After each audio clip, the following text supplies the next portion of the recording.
Hi, my name is Mike Ferrulli, pastor of Sawyer Church. And my name is Ken Mitchell, pastor of New Community Church. And together, our churches are joining dozens of other churches across the country in launching a generosity campaign called Be Rich.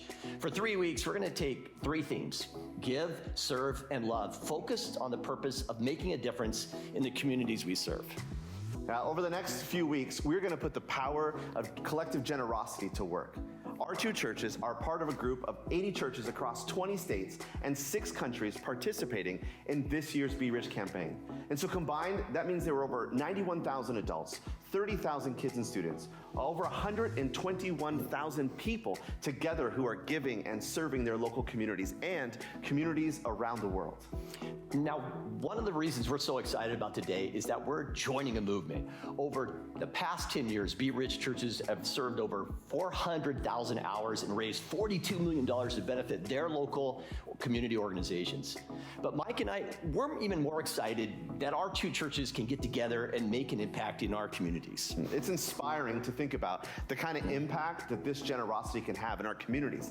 And it's inspiring to think that you get to be a part of it, that together we get to be generous churches. Now, if you're like most people, you want to make a difference, but you're not really sure how to do it. Knowing where to give and setting aside the money, knowing how to help and how to carve out the time, it's difficult. And even with the best intentions, it's difficult to follow through and to know that your efforts matter. And that's where Be Rich comes in. Be Rich makes it simple for you to make a difference. And that's because over the last several months, our 2 churches have been vetting great projects with great nonprofit partners in our community. So Sawyer Church and New Community Church, we're ready for you. And here's the deal. We really want everyone to participate. Our goal is that 100% participation would happen in our 2 churches. That means 100% of you would give, 100% of you would serve, and 100% of you would love. And now maybe you're wondering, well, what about the name? Like, Be Rich, why Be Rich? Well, Ken and I, we didn't come up with this. Matter of fact, it was used by the Apostle Paul. And he said this phrase in a letter that he wrote to a dear friend of his named Timothy. This is what Paul said: "Command those who are rich in this present world to do good, to be rich in good deeds, and to be generous and willing to share." So, according to the Apostle Paul, rich people are to be rich in good deeds. They're to be generous with their money. They're to be willing to share their resources. And that's why we want to dedicate this month of November to practice being rich together. But there's another reason that we want to do Be Rich. As followers of Jesus, we are called to follow Jesus. And Jesus was known for his compassion and generosity. In fact, he was compassionate and generous to me, to you, to all of us. And in light of that, we think that the church should be known for its compassion and its generosity as well. So Sawyer Church and New Community Church, we want to thank you ahead of time. Mike and I are so grateful that you have chosen to participate in this season of Be Rich. We are truly better together. And as we join our churches together in this effort, again, we want to thank you for not just attending church, but for being the church. Thank you for what you're going to do for our communities, and we can't wait to share the results of what New Community and Sawyer can do together.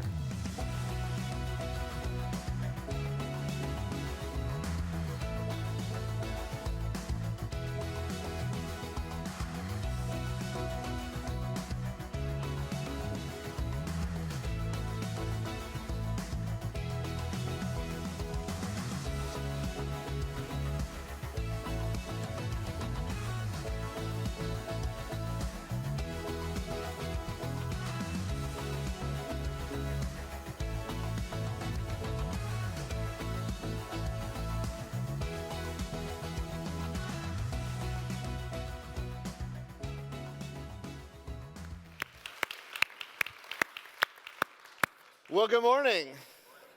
Man, we are so excited to be able to kick off Be Rich and to be a part of this global movement. I mean, you see some of those numbers. Maybe it's just me. Hopefully it's not just me, but they're truly inspiring to think over 400,000 people have gotten involved and given of their time to make a difference in a person's life. Over $42 million have been raised. It's really this movement of extravagant generosity. And we talk about it all the time, but we believe that God has assembled here an incredibly generous church. And so that's one of the reasons why we're so excited to be participating, to be a part of Be Rich. We believe to be extravagantly generous is the very thing that God calls us to do. It's the very thing that Jesus modeled with his own life. And matter of fact, that's what we're going to talk about this morning. How do we follow Jesus' example of giving everything that we have away? And to do that, we're going to jump right into the Gospels. Now, if you're new to church, maybe you've heard that term before. The Gospels are the 4 books that tell us about the life and ministry of Jesus: Matthew, Mark, Luke, and John. And the Gospel we're going to look at this morning is in the Gospel of Mark. Now, Mark is the oldest of the Gospel accounts, and it's also the shortest. One of the things that I truly love about Mark's my favorite Gospel writer, is that he just dives right in. Like from chapter 1, we're going, some big things are happening. It is what is widely considered or known as the public ministry phase of Jesus. So Mark doesn't kind of account Jesus' birth and all of that. It's like Jesus has grown up, he's in his 30s, now he's going out doing the ministry that God has sent him here to this earth to do. And matter of fact, that's where we're going to pick up with the book in Mark chapter 2. In Mark chapter 2, we're told that Jesus comes to Capernaum. It is a city that is in the northernmost part of what is modern-day Israel. And when people hear that Jesus has come to town, there's an excitement that builds among the people. Like at this point in his life, like things have happened. People know what Jesus is capable of. So when Jesus comes to town, people want to be near Jesus. They want to hear Jesus' teachings. They want to be a part of it. And in Mark 2, we're told when Jesus comes to Capernaum, when he arrives, he goes to a home. And when Jesus goes to this home, very shortly, the home is completely filled with people. Like it's packed out. Everyone in town is in this house, around this house. They want to be a part of this. They want to see what Jesus is going to do. Now, maybe you're familiar with the next part of the story. The next part of the story, we're told that there is a group of friends who have a buddy of theirs who's paralyzed. And they want to get this person to Jesus. They want to get their friend to Jesus because they know, they believe, they've heard that Jesus has this incredible capacity to heal people, to change people's lives. And so they're thinking, okay, if we can just get our friend to Jesus, then he'll be able to take care of him. Jesus will be able to heal our friend. The problem is when they get to the house, there's what? People. A lot of people. People who have filled in the house, people who have filled the outside of the house. Like getting their friend actually in front of Jesus is going to be a bit difficult. But these are smart friends.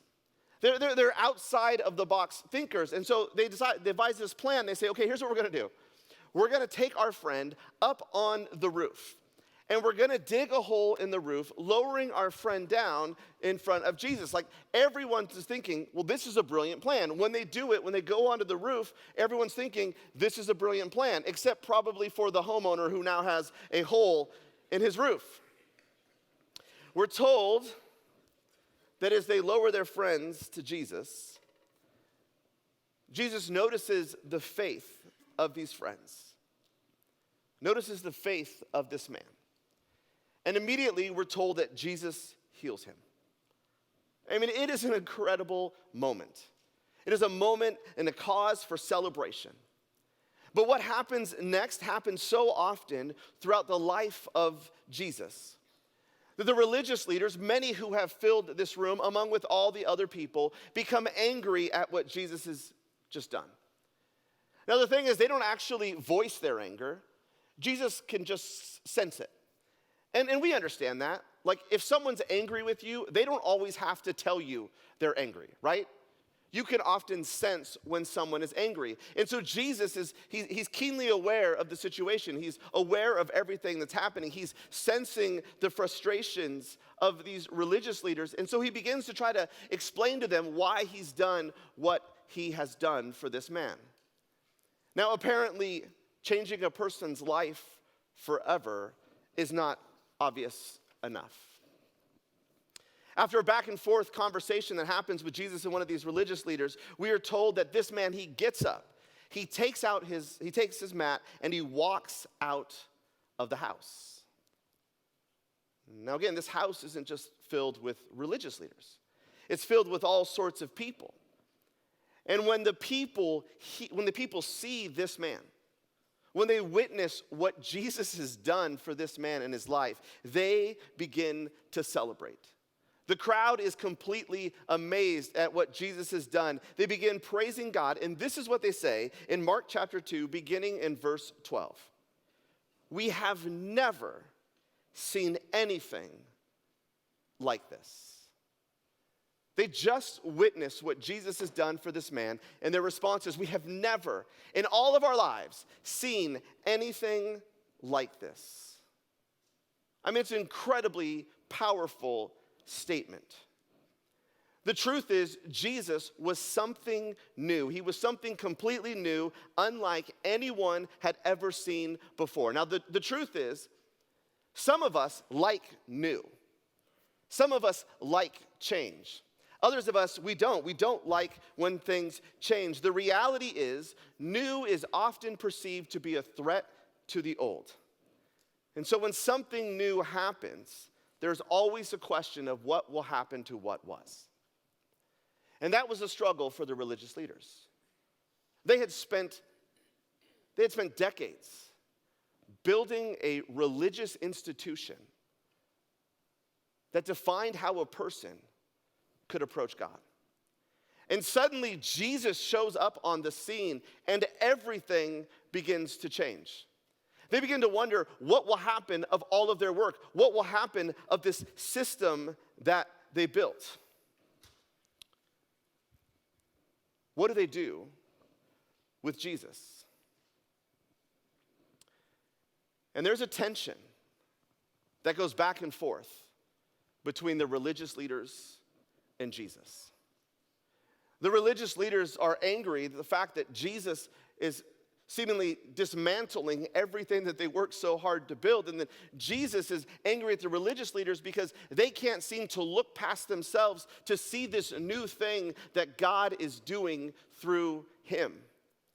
And back and forth as the interactions go, the tensions continue to rise. And as we move from Mark chapter 2 to Mark chapter 3, we see that these emotions begin to spill over. This is what we read beginning in verse 1 of Mark chapter 3. Another time, Jesus went into the synagogue, and a man with a shriveled hand was there. So just quickly define some terms. Synagogue is the place of Jewish worship. Basically, Jesus showed up at church. And when Jesus got to church, he saw a man who had a shriveled hand who was there. And right away, Jesus takes note of this man. Now, the truth is, we don't really know why the man was there. We don't know, maybe he somehow got inside information, he got intel that Jesus was going to be at the synagogue and thought, well, maybe I'll just go to the synagogue because if Jesus is there, then something good will happen because Jesus has got this track record. Maybe he didn't know Jesus was going to be there. Maybe he just showed up thinking, I have gone sort of every direction. I've tried to figure this out on my own, but now I'm just going to go to church because hopefully when I get to church, someone will be there who can point me to a God that can make sense of everything that has happened in my life, that makes sense of this malady that he's dealt with from such a young age, from his birth. We don't know why this man was here. But we do know that everyone in church, everyone in the synagogue was watching to see what Jesus would do next. Verse 2. Some of them were looking for a reason to accuse Jesus. So they watched him closely to see if he would heal this man on the Sabbath. They want to know if Jesus was going to heal this guy. And they must be thinking to themselves in this moment, like, this is their chance. Like, this is the opportunity. This is the moment that they can trap Jesus and catch him doing something that he shouldn't be doing to hopefully begin to sort of remove or dispose of Jesus and no longer have to worry about him dismantling their religious system. They're thinking this is that chance because the law prohibited anyone from healing, or at least that was the perception. You couldn't heal someone on the Sabbath. And they're thinking, okay, Jesus has shown that he's a person of incredible empathy and compassion. That there is no way that Jesus is going to walk into the synagogue and see this man and do nothing for him. Like, sure enough, this is their moment. Now, Jesus isn't oblivious. Jesus gets what's going on. This isn't the first time this has happened to him. He knows he's walking into a trap. And the reality is, no one would question Jesus if he decided not to engage. Like if Jesus decided he didn't want to be a part of it, if Jesus decided he wasn't going to heal this man because of what the ramifications of it would be, no one would question Jesus for that, because everyone can kind of sense what's going on. But in this moment, Jesus doesn't choose to retreat. Instead, what Jesus does is he actually chooses to seize this moment, to engage, to make a powerful point about this new thing that God was doing. Jesus said to the man with the shriveled hand, "Stand up in front of everyone." Now, this is probably the last thing that this man wanted to do. That's the last thing that he wanted. And suddenly he's center. All the attention in the whole synagogue is on him and Jesus. Everyone's wondering what's going to happen in this moment. And before Jesus does anything with this man, he looks to the religious leaders and he asks them this question, a question that is incredibly strategic. This is what Jesus says: "Which is lawful on the Sabbath? To do good or to do evil? To save a life or to kill?" Now, this is a brilliantly worded question by Jesus. And we're going to kind of pick it apart. So I want you to see how brilliant Jesus is in this question. And we're going to do that. We're going to look at the second half of the question first. The second half of the question is it okay to save a life on the Sabbath or to kill someone on the Sabbath? And now, the first thing is, it is never, ever, ever, under any circumstances, okay to kill someone on the Sabbath. That was the belief. Like, that was the obvious, no-brainer. But could you save someone's life on the Sabbath? And again, this is a fairly straightforward question. I mean, there were plenty of provisions within the Jewish law that allowed you to save someone's life on the Sabbath without it being considered work and thus making it okay. And so at this point, I'm sure everyone's in agreement. Like, no, you can't kill someone. Yes, you can save someone's life. But it's actually the first part of Jesus' question that is incredibly brilliant. What Jesus asks, he says, look, is it lawful to do good or to do evil on the Sabbath? So just like it's never lawful to kill someone on the Sabbath, it's also not lawful to do evil. Like, you can't do that. That's God's day. There's no way that you honor God, you recognize that you're present with him by doing evil to other people. Again, no brainer. That's an easy answer. It's the first part. Is it okay to do good on the Sabbath? That's a little bit more tricky. Because the reality is there were exceptions in the law that allowed you to do good, to do things to help other people. But at a certain point, your acts of good works or your good deeds, eventually that would be considered work. And then it would be a violation of the Sabbath. So the question is, how much good can you do before it's considered work? Now, no one there would doubt that healing a man, that helping him heal his shriveled hand, no one would doubt that that is good work. The question is that enough work that it would actually be considered work and thus cause you to break the Sabbath? Now, the person who would answer that question is the religious leaders. And so Jesus turns to them, he says, well, what do you think? Is me healing this man considered work? And this is their response. They remained silent. Like, they had no response. They had nothing to say because they knew Jesus was right. And here's the crazy thing. Jesus does this to them all the time. Like, you think they'd get to the point, be like, it's not worth it anymore. Like, he just makes us look silly every time we try to do this. But there's always another religious leader that thinks he's got the angle to trick Jesus. But in this moment, they're just standing there. They're silent. They have nothing to say. But Jesus has something to say to them. This is what we read in verse 5. He looked around at them in anger and deeply distressed at their stubborn hearts. Jesus is beside himself. He's furious. Now, this isn't an emotional outburst. Jesus isn't flying off the handle. Jesus' anger response here is a righteous anger. And what righteousness means is really right living, that it is anger that is birthed out of a place that is good. That Jesus' anger comes from an acknowledgement of the injustice that is being shown by these religious leaders. Jesus' anger comes from the fact that these religious leaders are using God's law in an unjust, offensive, and insulting way to God. These leaders are taking what God meant for good and using it and manipulating it to get people to follow their religious system. But Jesus isn't just angry. That verse also tells us that he's deeply distressed at their stubborn hearts, that there is seemingly a sense of pride from these leaders, that there's an unwillingness to learn or to see or to feel, to be present in the situations and the circumstances they're in. And so Jesus does for this man probably what they think he shouldn't do. He does what is right for this man. He says to him, "Stretch out your hand." The man stretched out his hand, and his hand was completely restored. This man in this moment was healed. He was set free. He was given a new lease on life.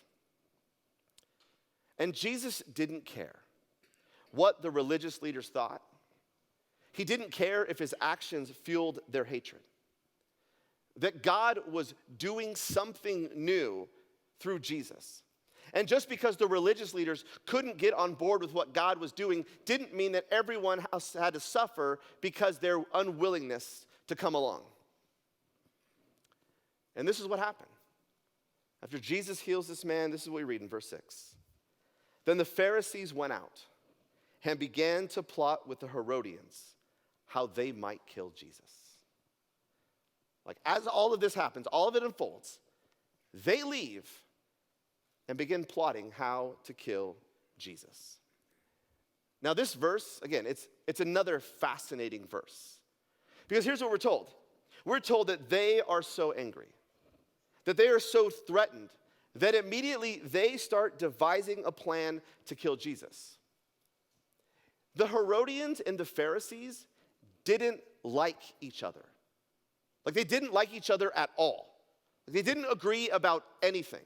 Like, if there was any debate, anything, they were on opposite sides of the spectrum. They never got along. But when it came to Jesus, suddenly they agree that the world needs to be rid of this man. That their hatred for Jesus is greater than their dislike for each other. Isn't it interesting what hate can fuel us to do? That these two groups of people who never ever get along unite because their hatred for Jesus is greater than the dislike they have for one another. And here's the crazy thing. They have no idea. They have no idea that the very thing that they wanted to do, that to take Jesus' life, that Jesus' death would be the ultimate example of the very thing they hated most about him. They didn't realize that what they wanted to do to him would illuminate the thing they hated most about him. And it was this annoying desire to give his life away. I mean, that's the beauty of Jesus. He just wants to give his life away. And that's why we're doing Be Rich. You see, Be Rich is our opportunity to be the kind of people who are willing to give our lives away. To do corporately as a church, what we have been called individually to do. To follow after Jesus, to be like Jesus. You know, one of the things I loved most about Jesus is not just that he's willing to give everything that he has away. I mean, that's incredible. That changes our lives. But it's that he expects nothing in return. He gives his life and expects nothing in return. And I make that point because I realize as we begin to launch into this 3-week series of Be Rich, we're going to be called to give our lives away. And the truth is, for some of us, the most difficult part of this whole thing will be the fact that we expect something in return. Because that's how life is. That's how we've been programmed. That's how many of us have lived our lives. But as we engage in this together, I'm going to ask you to put that desire aside. And I know it's not going to be easy. But growth, it is never, ever easy. So we're going to do Be Rich together. In the video, I talked briefly about it. I talked about where the name Be Rich came from. It's words that were written by Paul. He penned a letter to his dear friend Timothy. And I want to come back and just spend a few moments on those words because I think they're incredibly powerful and help kind of bring perspective to all of this as we talk about giving our lives away. This is what we read beginning in verse 17 of 1 Timothy 6. Command those who are rich in this present world. Now let me just go ahead and say this to begin with. The word rich is very difficult to define. It's a hard concept to understand. Like, what is rich? Who is rich? What does it take for someone to be considered rich? What is the amount? What is the amount that someone must have to be considered rich? Here, I have the answer for you. Maybe this might be the only thing you want to write down. Hopefully you write it down more than this. But this is the answer. You want to know the amount of money it takes to be rich? More than you have. I mean, seriously. That's what makes rich so difficult. It's a moving target. Like, we look at other people, we look at people who have more money than us, and we think to ourselves, well, I don't have the resources to have the house that they have or the toys that they have. I don't have the resources to do the things they do, so I'm not rich, they're rich. But the problem is, whenever you compare yourself to someone else, there is always someone else who has more. So to define what rich is incredibly difficult, especially when you look at your life in comparison to someone else. Now, if you look at your lives in comparison to sort of global and national standards, then it helps bring a little bit more clarity to what it means to be rich. And I've shared this statistic before, but if you today make over $32,000 a year, you are in the top 1% of global wage earners. So if you make $32,000, you're one of the richest people in the world. Now, I get it. It's like, it's not all the same because, like, you know, what things cost in other countries is not the same as what they cost here. So let's just take it to the national level. By pretty much every account, every survey, Washington ranks in the top 10 of states in this country in median household income. And so if you're an American living in Washington, the truth is, by most people's standards, you are rich. I am rich. We are rich. And if we can just acknowledge that fact, then we can begin to do the task of beginning to be the kind of people who are rich by God's standards. And Paul tells us in this next verse what it looks like to be rich by God's standards. He continues in verse 18. He says, command them to do good, to be rich in good deeds, and to be generous and willing to share. To do good, to love, to be rich in good deeds, to serve, to be willing to share, to give. That's the heart of this whole thing. Over the next 3 weeks, we're going to talk about these three concepts. Give, serve, love. Give, serve, and love. And we're going to invite you to participate with us, to be the kind of people who are willing to give our lives away. And it starts this weekend with giving. Over the past few months, our team has been hard at work. They've been working and partnering and collecting the stories of nonprofits that we already work with. They've been meeting with new nonprofits to hear their stories, to hear about what God is doing in these amazing organizations, to hear about some of the needs that these organizations have. They are great organizations that we partner with that are run by incredible people who are doing life-giving, life-changing work. And as we sat down and we talked with these partners that we work with, what we realized is there's no need at all to reinvent the wheel. Like, we don't need to go out there and do something that's already happened. We don't need to reproduce the amazing work that is already happening. But instead, we can seize the opportunity to partner with these great organizations, to partner in a way that helps at-risk kids get the math and reading support that they need to be successful, to partner with organizations that help ensure that food unstable kids in this community in Black Diamond get meals so they don't have to worry about where their next meal will come from. We partner with organizations that are committed to distributing books to ensure that every kid, K through 6, could have a new book to read every single month. One of the greatest ways to lift someone out of poverty is the gift of reading.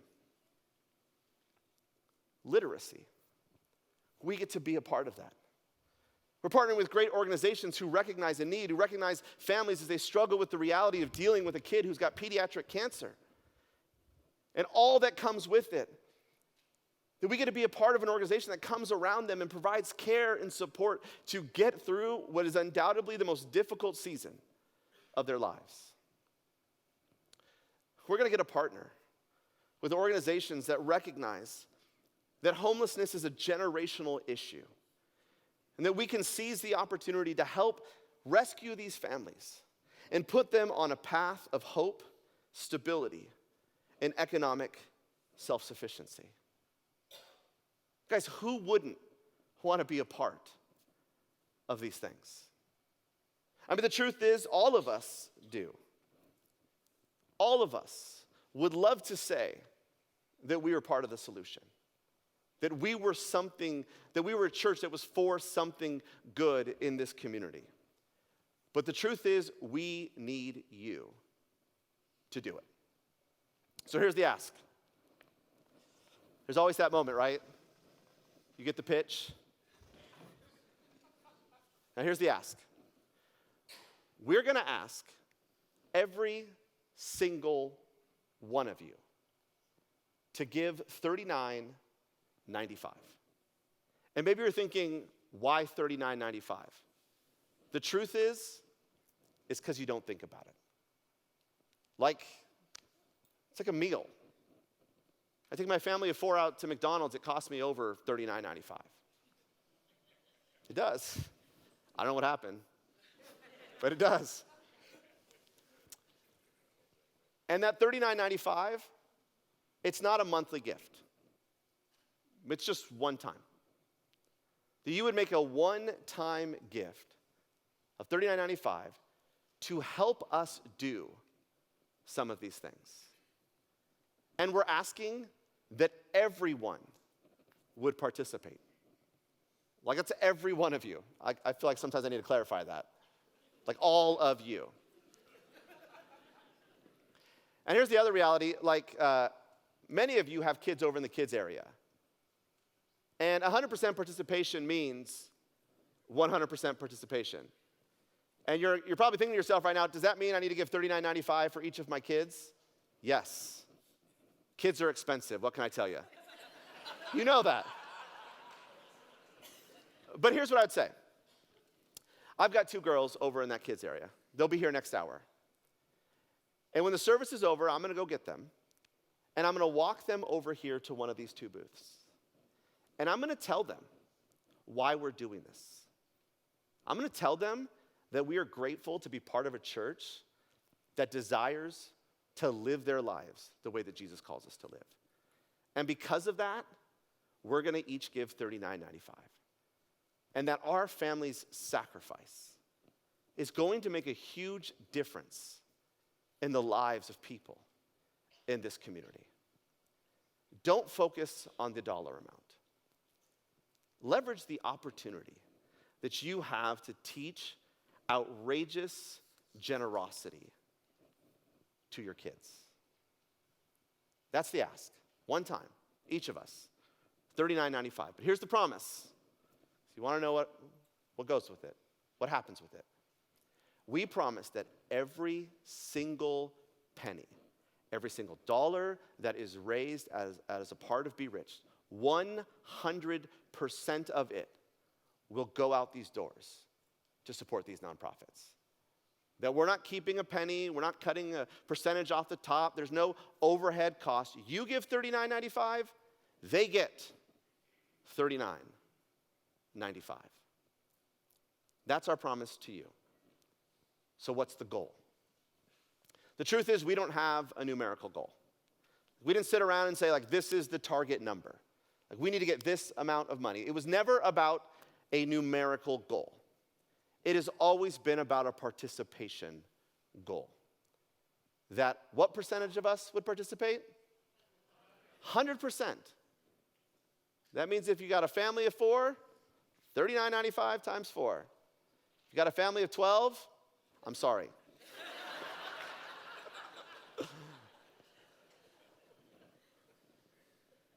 We just want to give it away. Guys, the church has for too long been known for what it's against.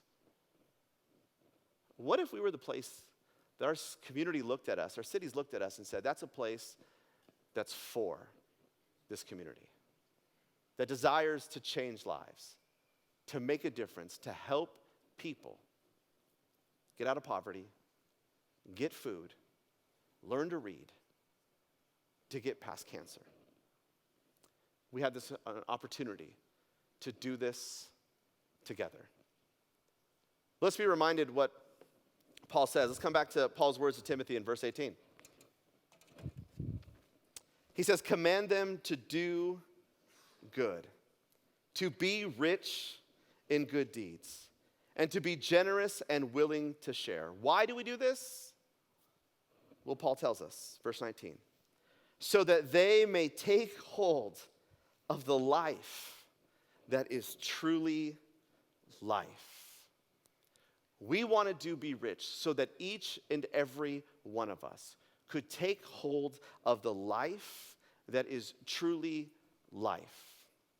We want to be rich so that our communities know that our faith, that our religion is not just sermons and songs, but that is a movement of people who serve a God that was so extravagantly generous that he gave his son to us, for us. And now we have the opportunity to go out and be extravagantly generous to others. We have the opportunity to be rich. So here's how you do this. Go ahead and put that last slide up right now. We try to make it as easy as possible. You can text Be Rich to 360-644-1711. And when you do, you're going to get a link right back. You click on it. I promise you, it will not take you more than 10 seconds to give. Or if you don't like to text, you can go to lakesawyerchurch.org. And one of the first buttons there, it's going to say Be Rich. You click on that button, and it'll take you right to your ability to give. Or if you've got cash or check, or you need some assistance, you can also come up to one of these booths, and you can give there. And so I've got a family of 4, and I already told you I'm going to take my kids and do it, but I'm going to show you how easy this is, and I'm going to give right now.